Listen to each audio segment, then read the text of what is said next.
Welcome to the Heroic Investing Show. As first responders, we risk our lives every day. Our financial security is under attack. Our pensions are in a state of emergency. A single on-duty incident can alter or erase our earning potential instantly and forever. We are the heroes of society. We are self-reliant and we need to take care of our own financial future. The Heroic Investing Show is our toolkit of business and investing tactics on our mission to financial freedom. Hello and welcome to episode 133 of the Heroic Investing Show. This is a podcast for first responders, EMTs, firefighters, police officers, active duty members of the military, veterans, retired first responders, and entrepreneurs, W-2 employees, and anyone out there interested in real estate, in starting your own business, and setting yourself up with the ability with free time, free cash flow, and an opportunity to master your unique genius and share it with the rest of us out here in the world. My name is Gary Pinkerton, and I'm co-hosting this show with Jason Hartman. And today on this episode, you get to hear both of us. Jason and I did a show a few months ago where we dissected a few charts, economic charts, and it sounds super boring, but I thought that the conversation was really, really interesting. The charts led you to believe that perhaps there's a bubble growing, at least our conversation, a bubble growing again in many cyclical markets. We call cyclical markets those that have huge highs and huge lows. You know, think of anything that's on the coast, you know, all of California, certainly Florida in 2008, up and down the eastern seaboard, the northeast, any place that has extremely high land values. Those cyclical markets, you know, I believe are becoming overpriced yet again, right? And I don't think that this time it's different.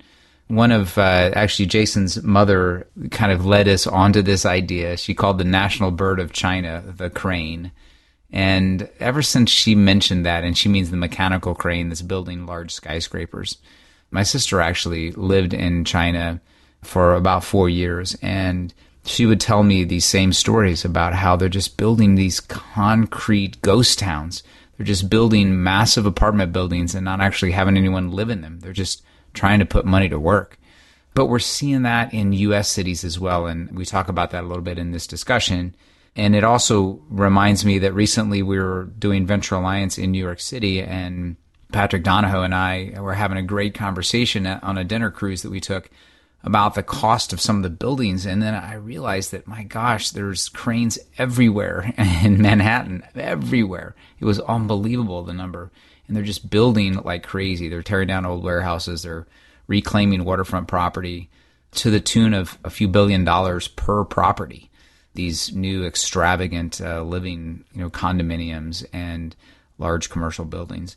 So what does all that mean? Well, I mean, it means there's a lot of money sloshing around in the economy trying to get put to work, and it gets put to work at very low cap rates, but there's a lot of money that hedge funds are trying to put to work and that banks are trying to put to work.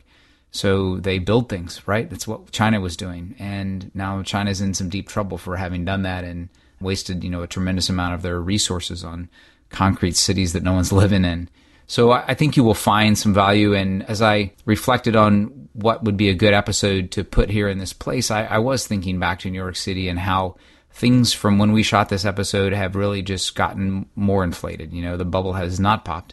I don't think we're at 2008 right now personally, but I do think that there's a tremendous amount of money in the equity markets, and that there's a lot of money, capital out there that's just, it's searching for a home. It's searching for a place to put it to work. And generally when that happens, some malinvestment results in an economic correction.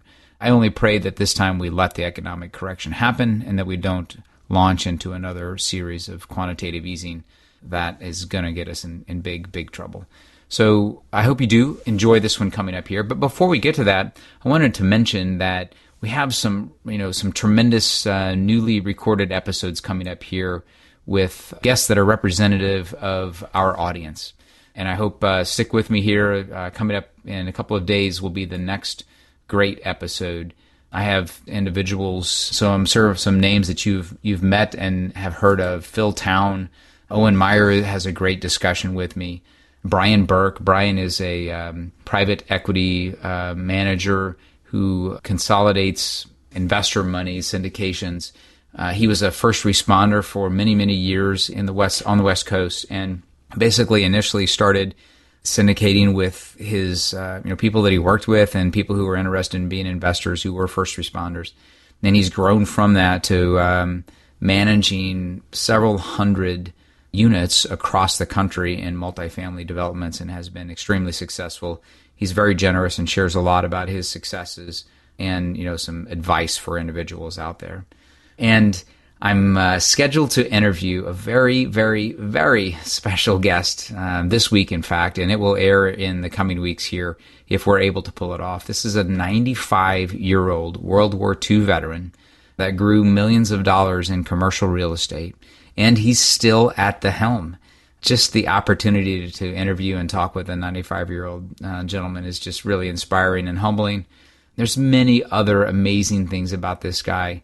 But, as I said, he is a little bit older and he's still extremely busy running a company. So I won't announce the name or make a promise on airing this or when it will air until we get this one recorded. But I am, like I said, very honored to have this conversation, and will do everything I can to record and share it with all of you. So for now, please join me and Jason as we talk about the economy.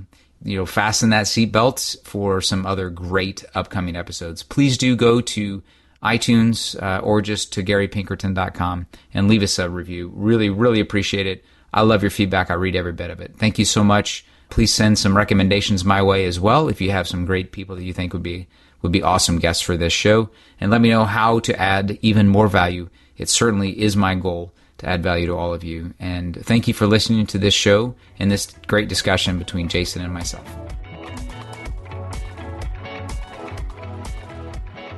I have talked many times before about how the next 10 years of demographics and psychographics, in other words, people's state of mind, not just demographics, and also economics, how they bode so well for us as real estate investors.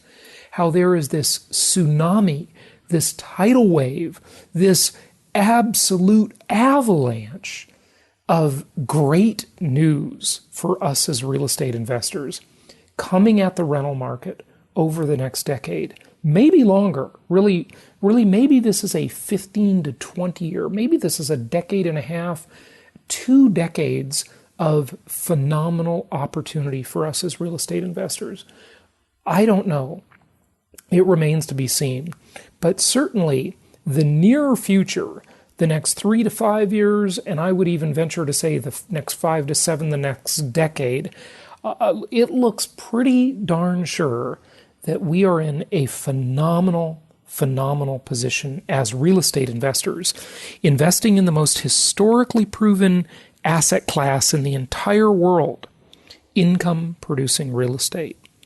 Well, here is a recent survey, and I believe I shared a little bit of this with you on a prior episode, but I'm going to go into a little more detail this time because we've got one of our clients coming on the show today, and that is Mr. Gary Pinkerton. Yes, Gary Pinkerton, the now retired Navy submarine captain. Yes, this guy can actually run a nuclear reactor. Pretty cool, huh?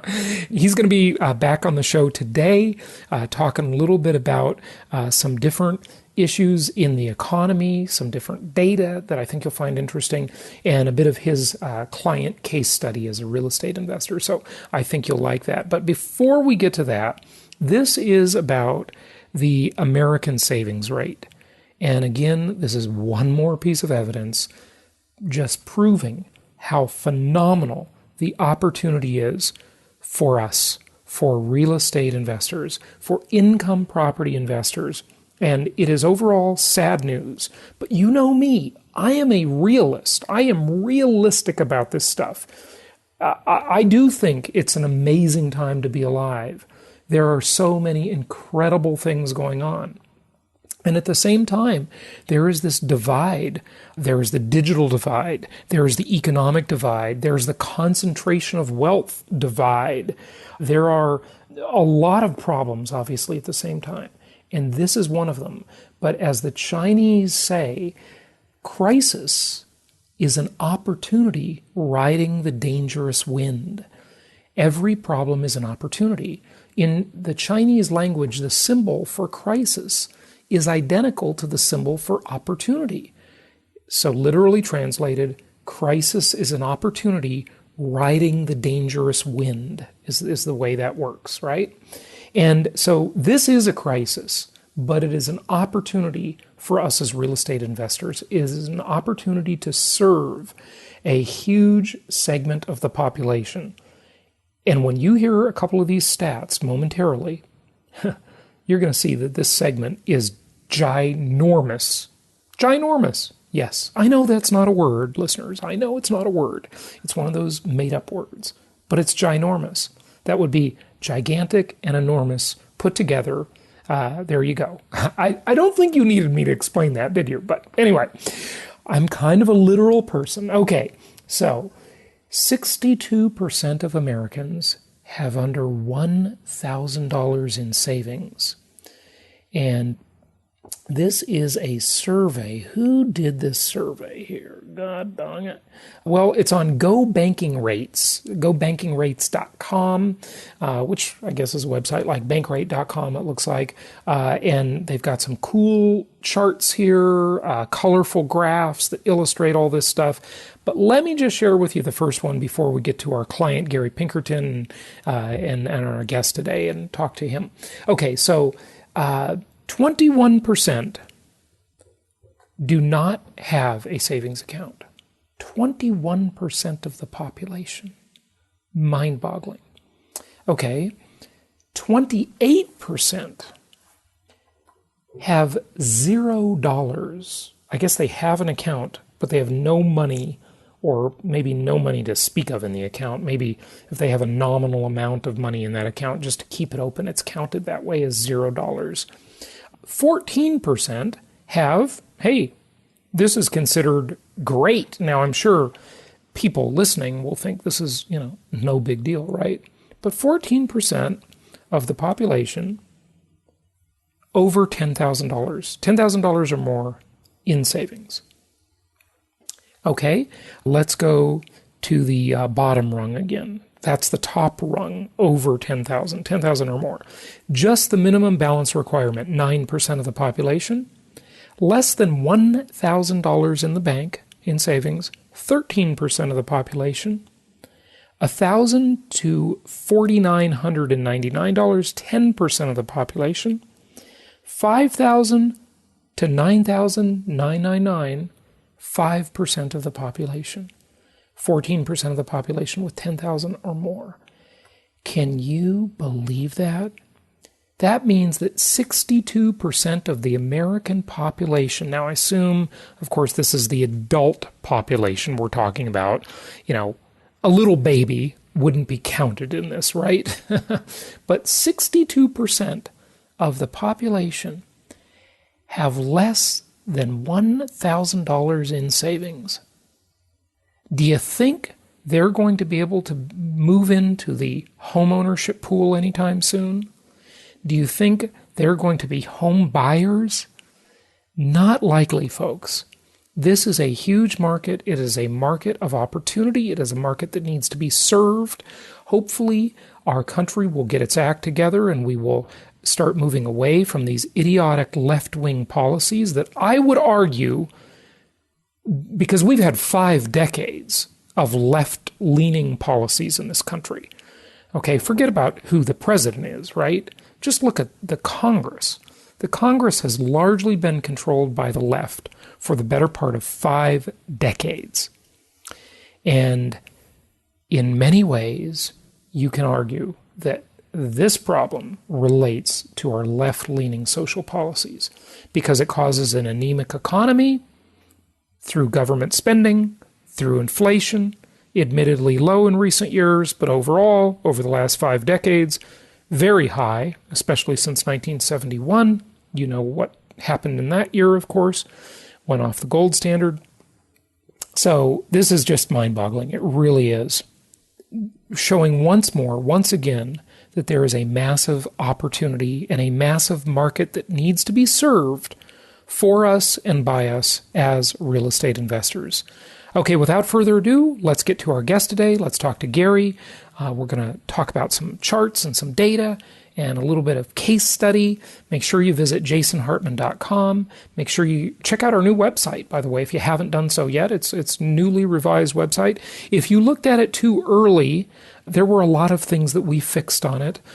So go take another look. Maybe you looked at it too soon, but take a look at it. A lot of great resources there, some great products in the store, and also at hartmaneducation.com. And we are planning a phenomenal Venture Alliance weekend in very easy to get to Phoenix. One of the, voted actually not one of, but the friendliest airport in the United States, which I would agree with. I love the Phoenix airport. It's real easy, really short lines, really fast to get in, get out. It's a great airport. Love it there. So join us in Phoenix for the Venture Alliance weekend. That's the first weekend of December. Visit venturealliancemastermind.com or jasonhartman.com. Click on events and make sure you join us for that. You can come as a one-time guest or you can join. We've got a couple of great new members and we got some fantastic speakers that we're lining up for this event. One of them, an excellent guest who's been on our show before. I'm not going to tell you who he was, but he was phenomenal, really amazing insights on the economy and the markets. He will be speaking at our Venture Alliance event in Phoenix, first weekend of December, and we're going to have some other fantastic guest speakers and some fantastic, fun, first-class events. So be sure to join us. Venture Alliance weekend, first weekend of December. Let's go to Gary.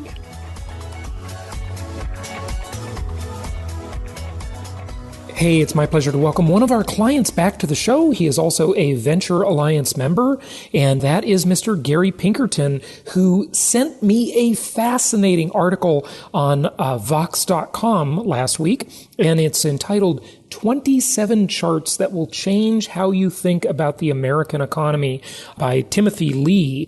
And this is just a fascinating group of charts. Gary has picked out some of his favorites he wanted to chat about and maybe ask me some questions about, see if he can stump me on any of these. I'll always have an opinion, even if it's wrong.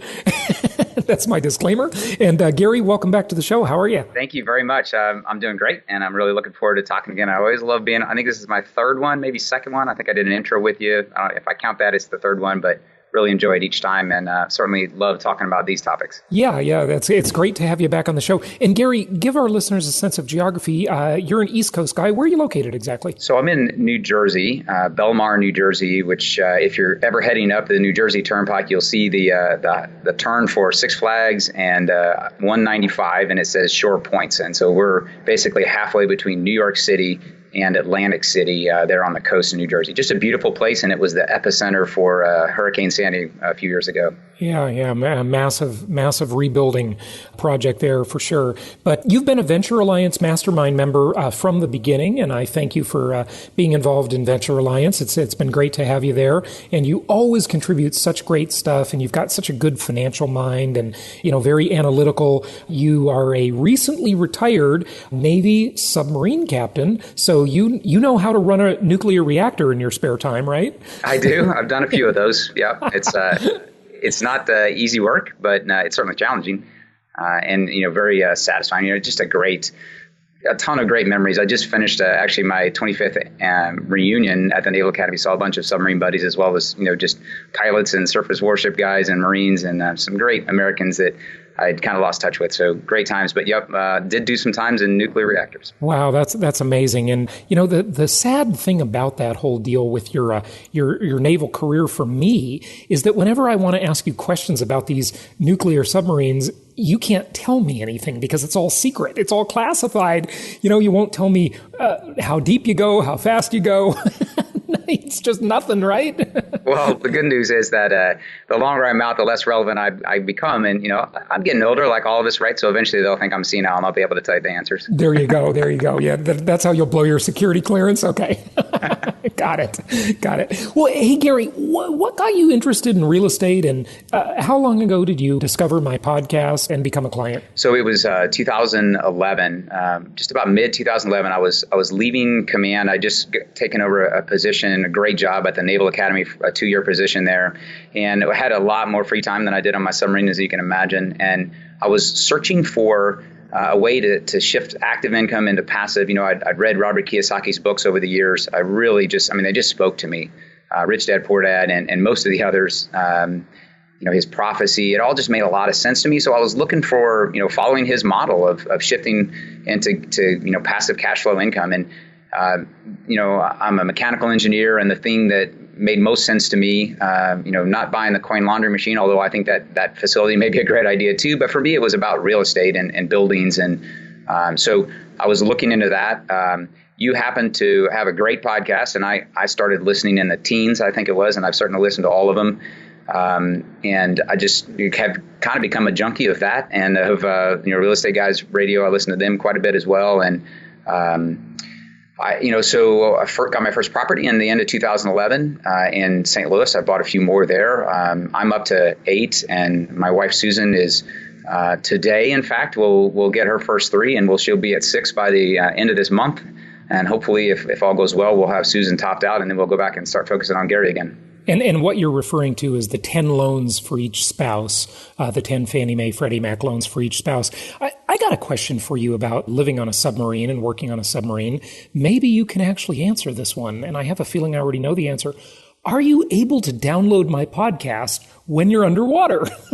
So, technically, well, no, not very far underwater. We consider periscope depth underwater, and we can actually do that nowadays in certain circumstances. So it's when you're basically on training missions. You're not someplace where you need to be really covert. So we do have satellite capabilities, and we can get internet. We can chat back and forth with family members now. It's totally different than it was 20 years ago when I started this process. Yeah, that's great to let all the people in the military be more in touch with their families and so forth. That's got to really be a morale booster, I'm sure. So that's fantastic. Well, hey, these 27 charts are fascinating. This is just a really interesting article. You wanted to talk about some of them with our listeners. You're an economics wonk, and you're really into this stuff, as am I. Which ones would you like to go over? Maybe let's pick a few of them and talk about them. So I think we should talk, just about the first few, and then we'll jump forward a little bit. But the first one, number one, is kind of an eye catcher, probably on purpose. But he says, he starts things off here by saying that yes, America still makes things, and he's talking about the manufacturing sector, real output. He shows a trend from 1987 to the present, and as you would expect, it went down pretty substantially in 2008 and 9. But it's back up, and it's at the highest level of production since they started recording, or at least since the beginning of this chart in 1987. And I think that does surprise people. But I believe also that I'd be interested in your thoughts. But I think the perspective is that no one works in industry anymore, and that's somewhat true because he talks about it in here because it's automated. Right. The efficiency of the companies, but the bottom line is that America is still producing quite a few goods. Right. So if you look at the manufacturing job sector, it is suffering dramatically. But if you look at manufacturing output, it's still very strong. So this is the paradox of automation and robotics and technology in general. And what it may be leading to is the fact that, even some of my most, and I shouldn't say as the fact that, but maybe it is a reality, a harsh reality that some of even my most libertarian friends are beginning to face, is that maybe we are going to have a large segment of the population that is just permanently unemployed or massively underemployed, and maybe the government will have to provide a living wage of some sort to these people to keep the world stable. But that isn't as bad as it might sound, because all of this technology makes goods so much less expensive that, maybe you can do that for a lot less money. And then it goes to the question of, my investing philosophy that is, I say inflation is the home run. That's the best of all scenarios, but a lot of this is anti-inflationary. The monetary and fiscal policy, very inflationary. Technology is its opponent. It is not inflationary. So we shall see which way it will go. But there's a couple charts that actually relate to that as well, right, Gary? That's right, yeah. So one of them is, even just going to chart 2, it's still talking about manufacturing. It shows that the jobs in the service sector have been steadily climbing while the jobs in manufacturing are flat or going down a little bit, even while, U.S. population is growing. And my question was, is that really bad? Kind of back to your comment, I'm not sure it's bad.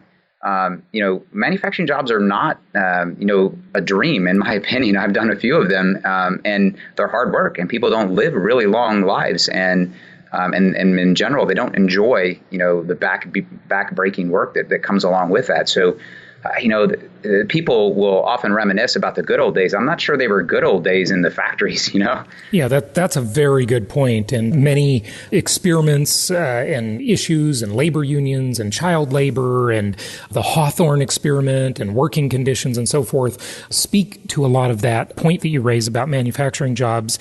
The other thing it says, if you look at the other side of this issue and you look at it not from the producer and the job and employment side, but you look at it from the consumer side, generally speaking, manufacturing jobs to me represent needs. But largely, not completely, but largely, they represent things people consider necessities or needs. Having a car, having clothing, having a house, having all the goods that we buy, right? But services really represent wants, and they represent a higher level of lifestyle. So when it comes to massages and going out to eat at restaurants, concierge type jobs and all of these service oriented jobs, even the Lyft and the Uber driver, these are sort of higher level things. They're things that really indicate a degree of progress in that life is getting better and people are more prosperous. I mean, I was talking to my mom somewhat recently about the obesity epidemic, and she says, Jason, maybe it's just the fact that just people go out to eat so much more often. I mean, when she was a kid, nobody ever went out to eat. You just didn't do that. It was way too expensive. And when I was a kid, certainly the restaurant world was not nearly as big as it is today. And so that represents a huge growth in the service sector, right? I mean, would you agree with that? Like service jobs are a sign of prosperity, I think. I agree. And it's prosperity in a lot of those being elective type services that you go for, like you mentioned, being able to ride around in an Uber.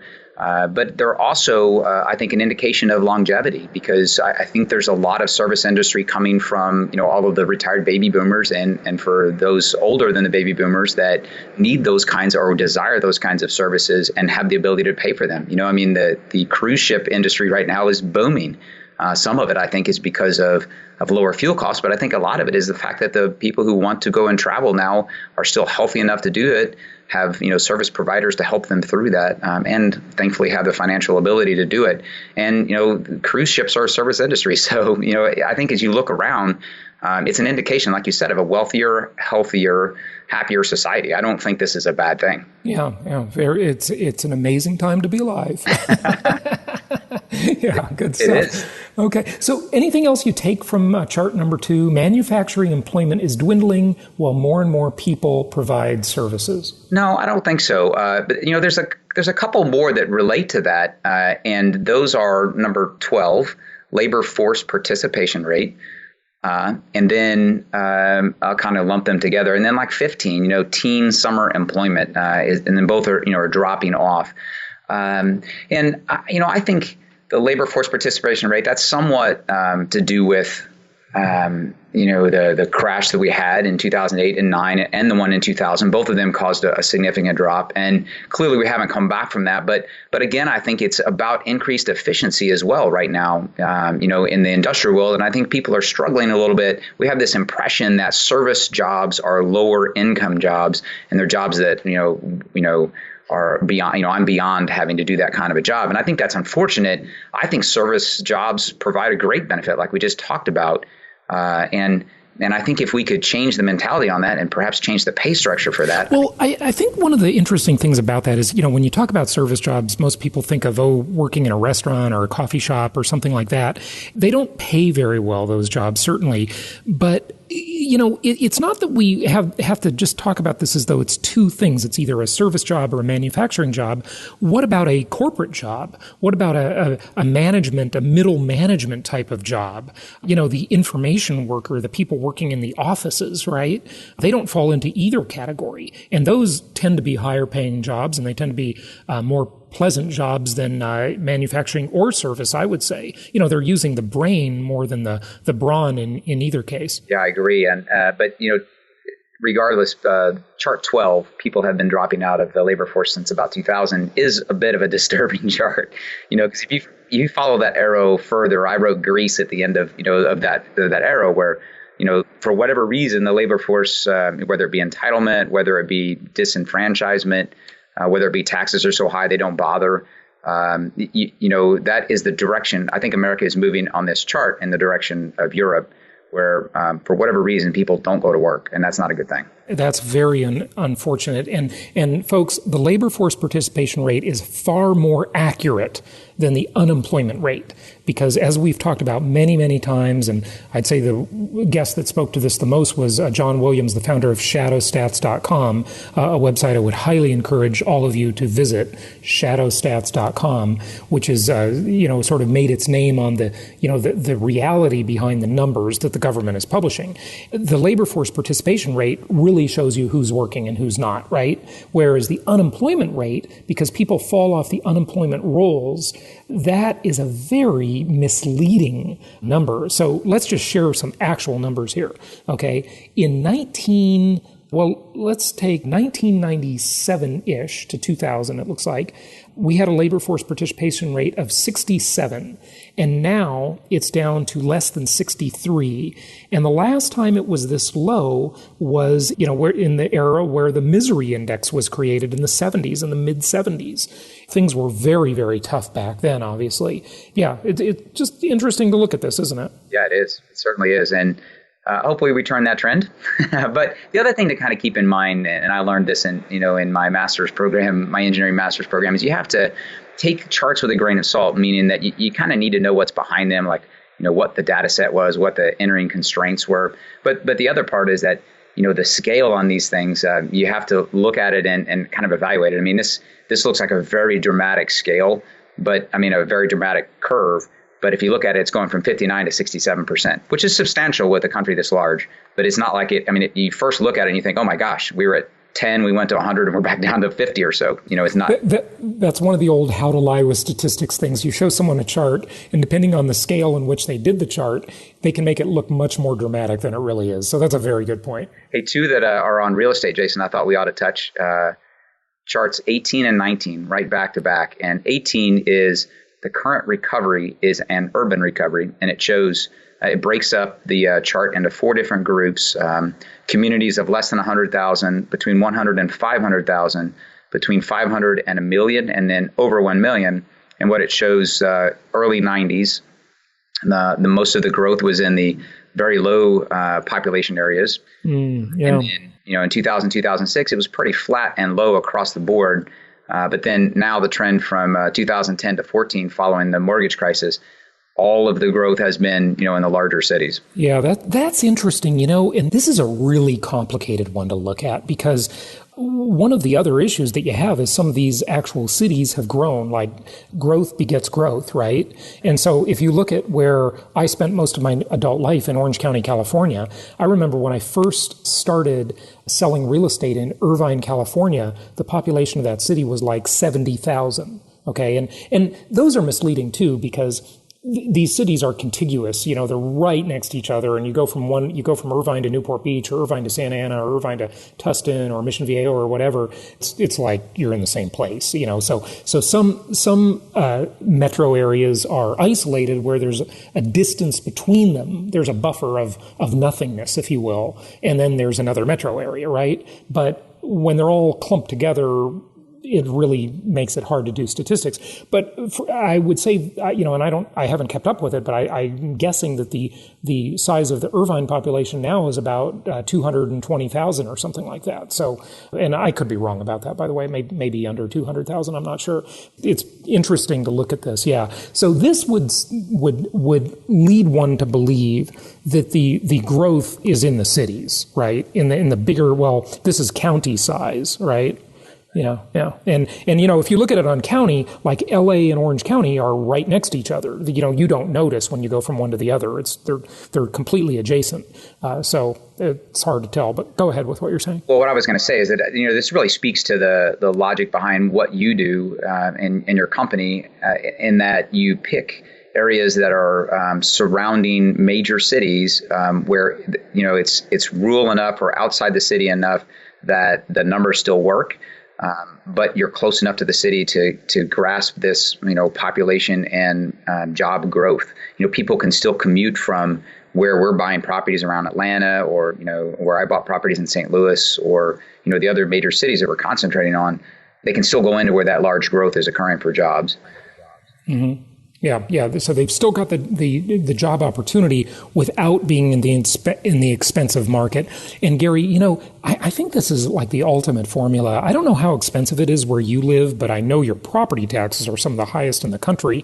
That I do know in New Jersey. When you can live in a place that offers a good economy, a good entrepreneurial environment, good entertainment options, good weather, and you can do that inexpensively. Look at the difference between and we're not doing anything in this market lately because it just got too expensive, but relative to the comparison I'm going to make, it's incredibly cheap.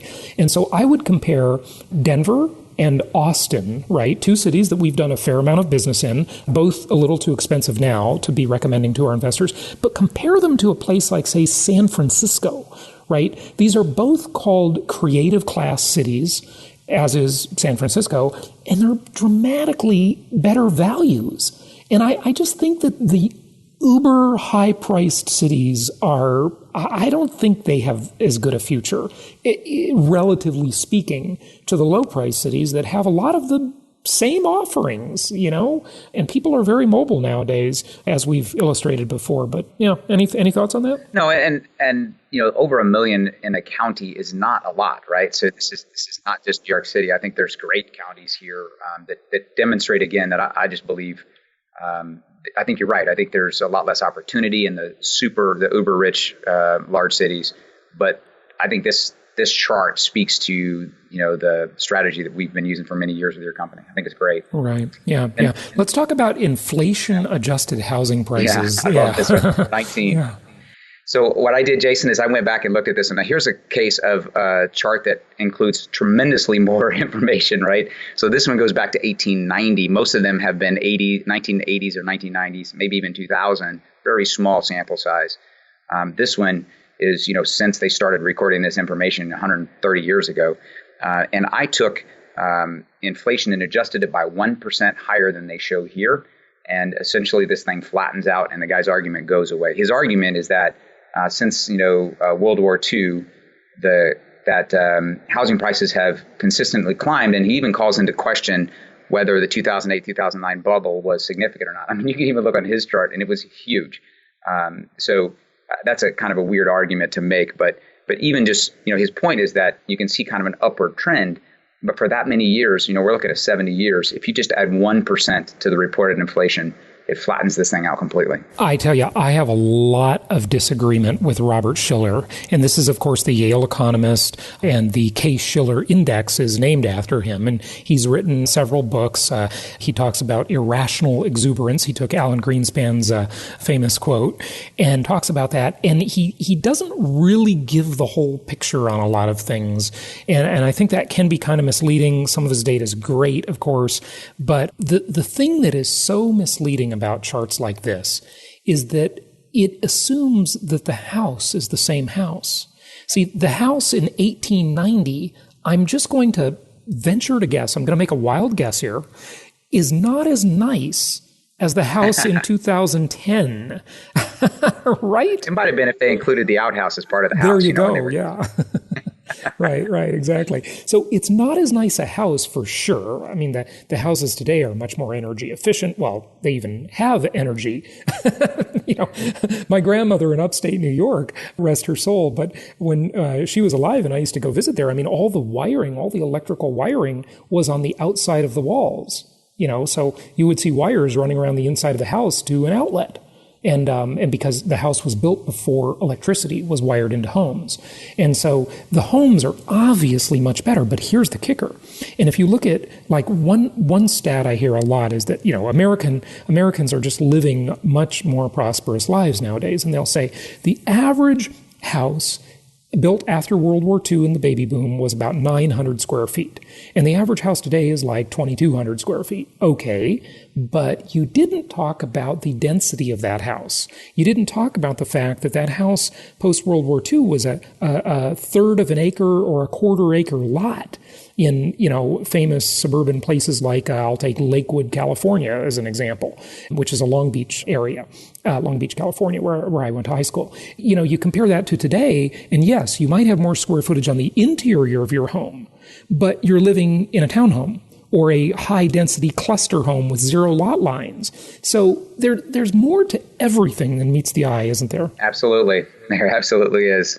Yeah, but I thought that was a fascinating one. And you certainly cannot discount the bubble that shows even on this inflation-adjusted chart. But I believe that consistent climb that it shows from the 1970s on, ironically, if you add 1%, like I said, to the inflation adjustment, it'll flatten it out. And what I meant by ironically is that that's where we started messing with the consumer price index, right? That's where we started taking out volatile things.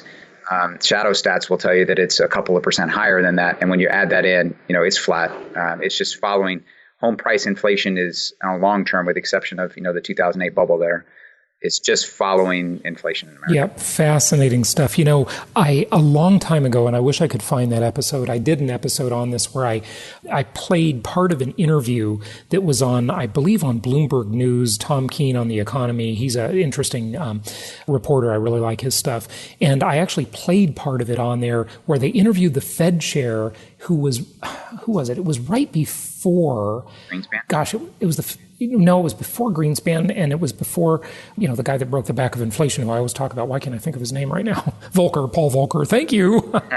Little senior moment there. It was before Paul Volcker. There was a Fed chair in there for just a couple of years, and he was talking about how they started manipulating the numbers and how they started using weighting, substitution, hedonics, all of the ways in which they understate inflation. And that was fascinating. I got to find that one and play it as a Flashback Friday episode because it's really interesting to hear it right there from the inside as to what went on. But I'd love to hear that.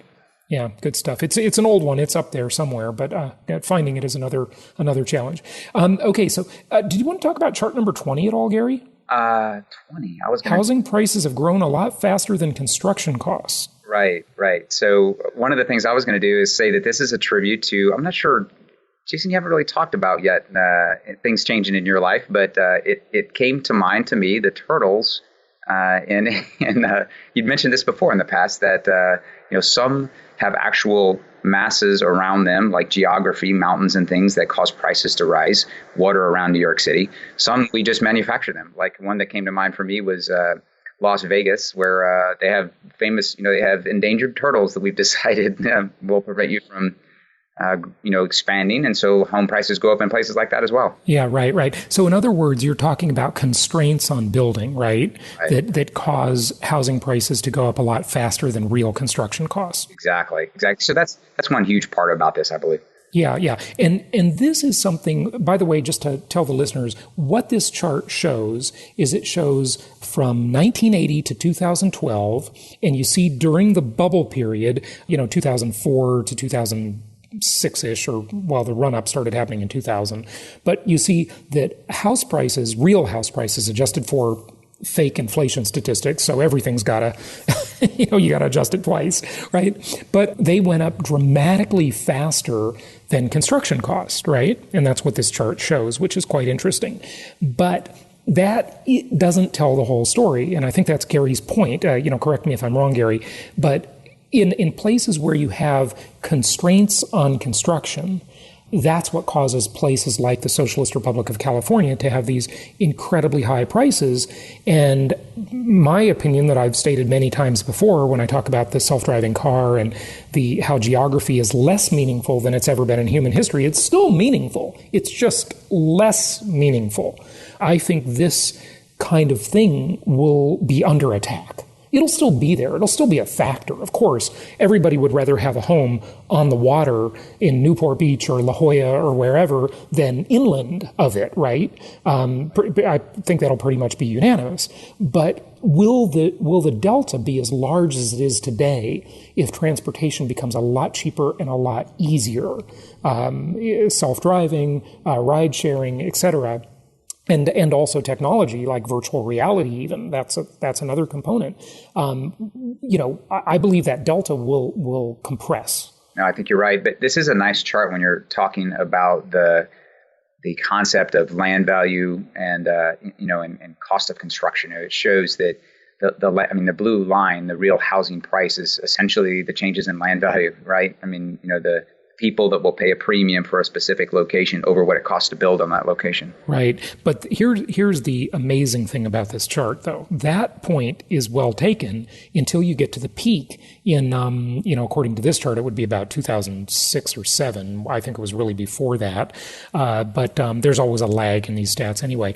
And then you see the dramatic fall of real housing prices, but you see real construction costs increase during that same period. The red line versus the blue line.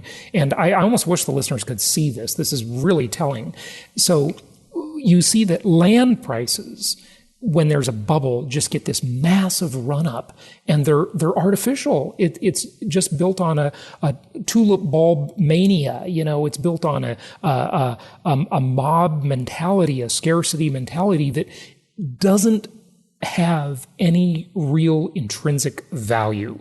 And this is why the Hartman Risk Evaluator, I think, is a very valuable lesson here that took me 19 years to discover, is that you should be investing in low land value markets because you don't have that type of volatility. Isn't that fascinating how you see the blue line drop sharply and the red line continues to go up? Right. It absolutely is. It kind of drives it home. It's such a visual chart. It's something remember, I think, when you start looking at different areas to invest. Yeah, that's amazing.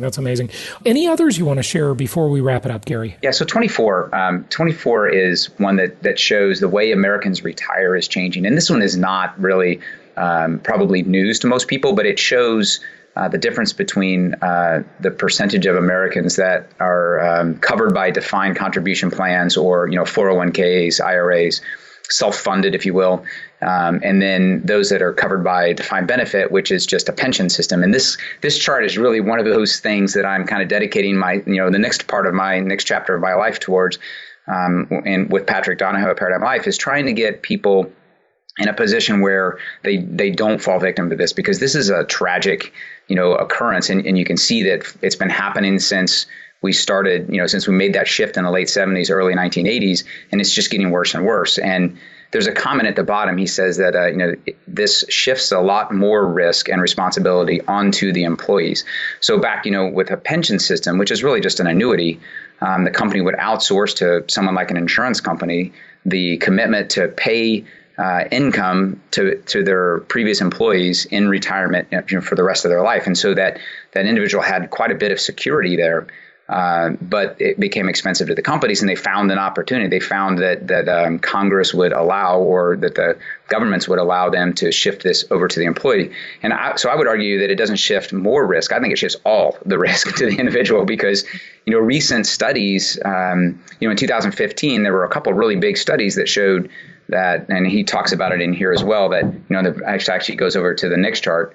The median family has just $5,000 saved for retirement. And those... Wow, that is so scary. I mean, that is just mind-boggling. When I hear those studies about how the average person in America has this, and I don't know the amount, but this tiny little amount of money in their bank account, it is just shocking. But you know what it means? It means they're going to be renters for a long, long time. So, I find that to be, pretty rough, pretty harsh statement about how many people are going to be completely beholden on the U.S. Social Security system. less than 10% of the people right now that are over the age of 55 have more than 130,000 saved. And 130,000 with today's interest rates, if you're planning to use, a spend down of your retirement money, is just a couple $100, a month. So it's not a good plan, and it's something that's going to result in people, as we said, being really beholden on Social Security and also working probably longer than they originally planned. Yeah.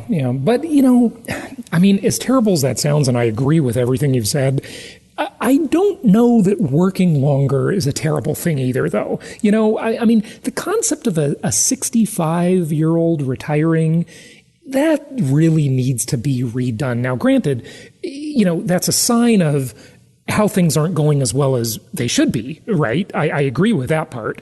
But also, I just think in general, as I've said many times before, working is good for you. It's good to be a productive member of society. It'll make you live longer.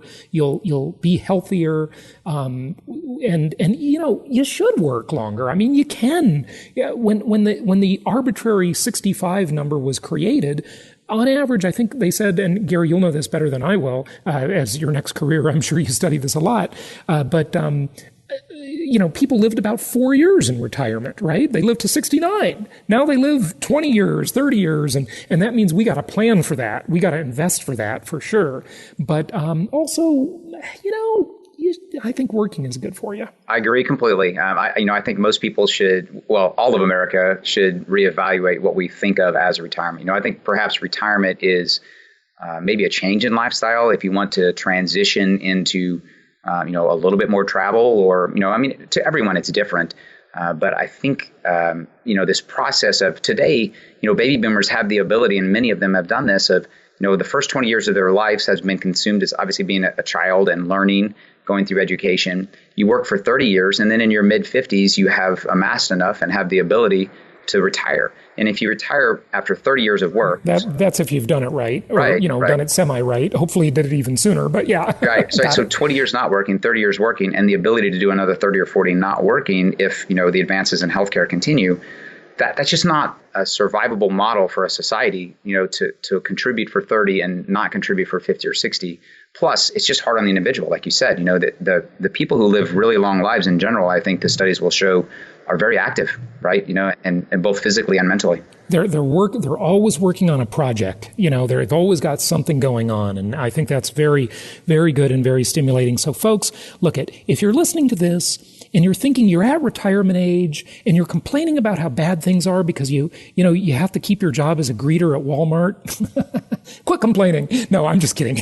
I doubt any of our listeners are greeters at Walmart, but it's good to work. I think that is just good for you. And maybe it's part-time. Hopefully it's freelance type work where you can make your own hours and, you can take a month off here and there if you want, but people should be working a good, 10 years longer. And by choice, not by necessity, just by choice, because they want to be engaged and involved. So yeah, good stuff. Did you want to talk about any others before we wrap it up? There's some amazing charts here. No, I think those were the highlights. Those that certainly covered, the major trends in I would say personal economics and real estate and, the job market. And, I think there are, as we said earlier on, there are some things that can sway studies like this. He cobbled together some amazing charts from many different studies and locations, and so it's a challenge for him to put them all into one article.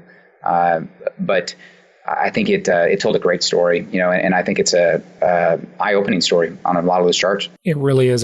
Gary, give out your website. So the best website to find me is paradigmlife.net/about and then /Gary Pinkerton. And I just wrote an ebook that covers some of these topics, and I'd love to pass that to anyone who would find of use. Is that ebook available there? It is. Yes, sir. Okay. Fantastic. Gary Pinkerton, client, Venture Alliance member, and former submarine captain and hack economist. How's that? The hack. Focus on hack. Hack economist. Yeah, absolutely. That was a very interesting discussion. Thank you for joining us today, and we appreciate your business and appreciate having you on the show. Thank you. It was a pleasure. Thank you so much for listening. Please be sure to subscribe so that you don't miss any episodes. Be sure to check out the show's specific website and our general website, hartmanmedia.com, for appropriate disclaimers and terms of service. Remember that guest opinions are their own, and if you require specific legal or tax advice or advice in any other specialized area, please consult an appropriate professional. And we also very much appreciate you reviewing the show. Please go to iTunes or Stitcher Radio or whatever platform you're using and write a review for the show. We would very much appreciate that. And be sure to make it official and subscribe so you do not miss any episodes. We look forward to seeing you on the next episode.